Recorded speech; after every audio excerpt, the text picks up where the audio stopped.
I have here the Nikon D7100, and I want to take just a few moments and tour the external features of this camera and touch briefly on the internals and share my thoughts after using this for about 24 hours, which is a fairly brief amount of time. I'll give you a little bit of a spoiler, as I sometimes do in my videos. My review of this is probably going to be very positive. I have found very little to dislike in this camera so far. This is a really nice feels wonderful in the hand. It's a nice size and weight. It's a little bit smaller and a little bit lighter than the D7000. It's got a full magnesium construction and pretty serious weather sealing. Not the complete that we see on the full pro bodies, but for a body only that's coming in around $1,100–$1,200 US, a very nice amount of sealing, and more than we're seeing from other manufacturers, except maybe Pentax. Let's tour some of these outside buttons. So we're looking at the front of the camera right here, and working our way down from the top, we have our flash exposure compensation right there, and flash pop-up if you're in auto mode or in another mode where the flash isn't going to pop up. Pressing that, of course, will pop it up. The next button down right here is the bracket button, and that is a very nice feature for you HDR shooters. If you hold that down and rotate the command dial, you have a choice of doing 2, 3, or 5 frames of varying exposures, and it makes it very easy, very quick to set those however you want. Lens release down below that, and then down at the very bottom we have our AF, not on the lens but on the camera body itself. We have our AF, or manual focus selector, and we also have, that is also a switch and a button, and holding the button in will allow you to rotate again the command dial. Many of these buttons, when you hold them in and rotate the command dial, you get sub options.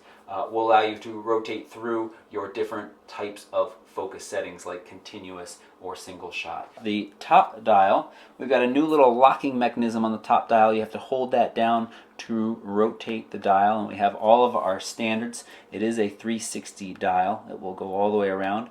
U1 and U2, if you didn't have the D7000, those are custom settings. You can assign a variety of settings to those dials, and anytime you return on the mode dial to U1 or U2, you will get those settings for you.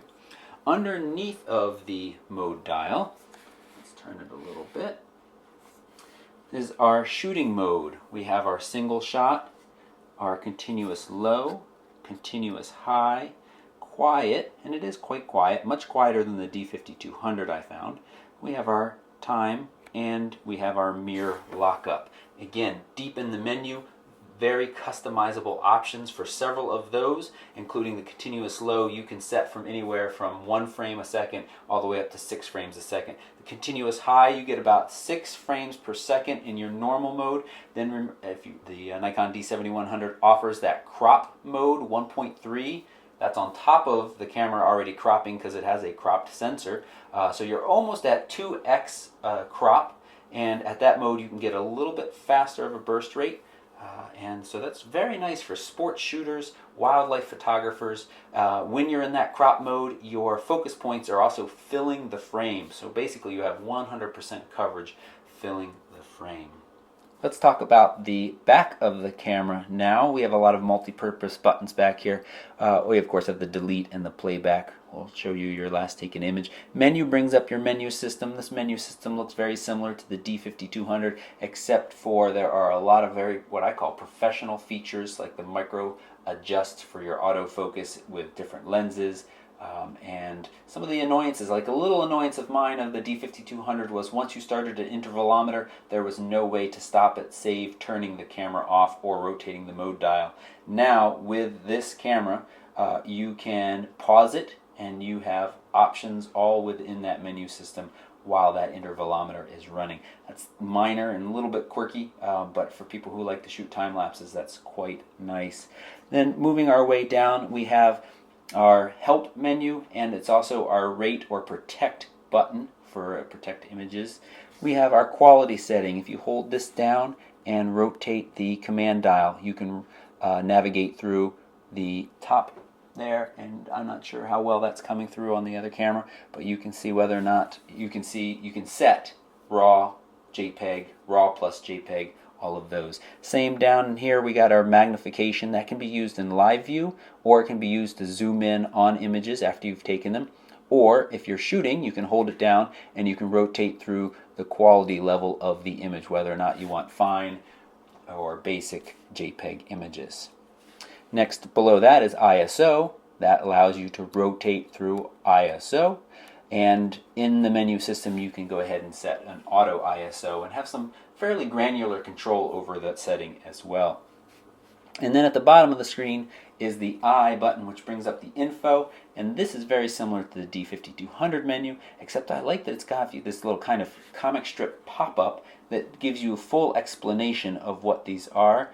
And this is kind of a quick access to some more buttons or settings on buttons and some features in the camera.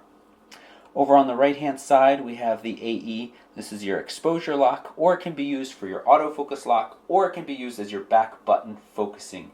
And it's really nice, it's big, and it's easy to push. I've already set it for my back button focusing, and I love that.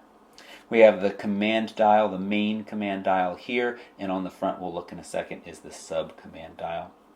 Kind of the multi-selector here navigates through a lot of your menu items. It can also be used when it is pointed at that with a little switch here, can be used to navigate through your focus point. And right now I have auto focus on auto. Let's change that. I'm going to hold down that little button and rotate the sub command dial for my individual points, and now you can see that I can move those points wherever I would like to on the back there using that control pad. Below that we have our live view setting for camera or for video, and it's a switch and a push, and suddenly you are live view.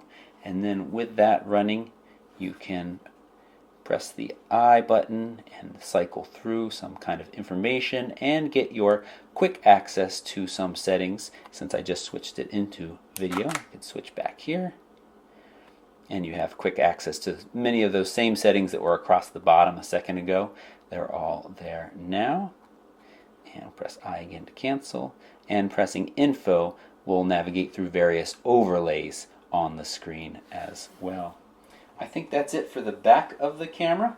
Dual card slots, 2 SD cards can be in there. You have the option of writing different files to each or the same as a backup, video to one, JPEG to another. A lot of options there as well.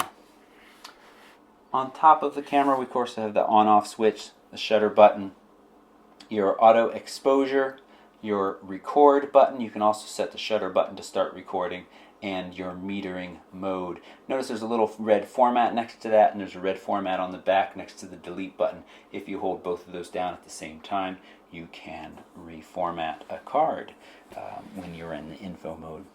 Hidden deep in here is a preview button. It's a depth of field preview button. That can be assigned to other things. And then at the bottom, very hidden, is this function button. It's hidden, but it's right next to where your fingers are laying when you hold this grip, and so it's quite easy to access. By default, that is set to switch you between your DX mode and your additional crop mode, but you can assign other things to that button. So as I said, I've been holding this now and shooting with it for about 24 hours. Low light performance seems absolutely stunning from a crop sensor body. Really, really happy with it. I will be back with more thoughts and some sample images very soon. And in the meantime, if you have any questions at all, don't hesitate. Just leave them down below or come on over to the Facebook page and send me a message. Thanks so much for watching, and if you haven't, please subscribe. Thank you.